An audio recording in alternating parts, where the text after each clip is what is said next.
Hello everyone. Today we're going to talk about 3 grammar points in the book. This is your teacher April. The first 2 points are how to use question words 谁 and 谁的.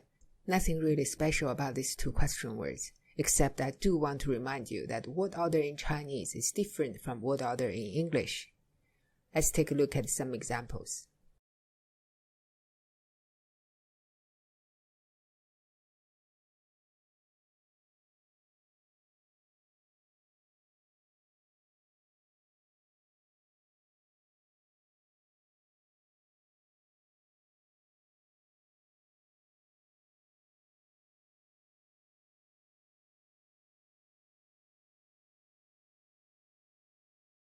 The third point is an emphasis structure.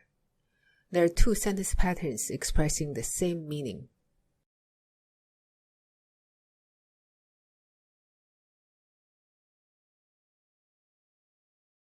These 2 sentence patterns are interchangeable. I'll give you an example showing how a regular sentence can be transformed using these 2 patterns and the meaning is strengthened.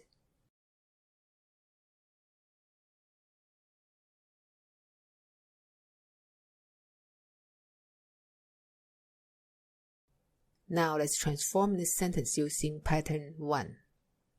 Keep Xiaoming where it is, followed by 什么, then 也, then 没有. The last is the action word 吃. The meaning of the new sentence is much stronger than the original one. It's like using all capital letters for the word anything. Let's transform the original sentence using the second pattern. Another way to say it in English would be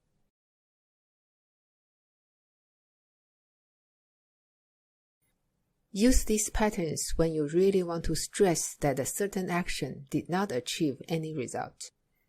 That concludes our lesson for today. Thank you for watching. This is your teacher April. Join me again next time.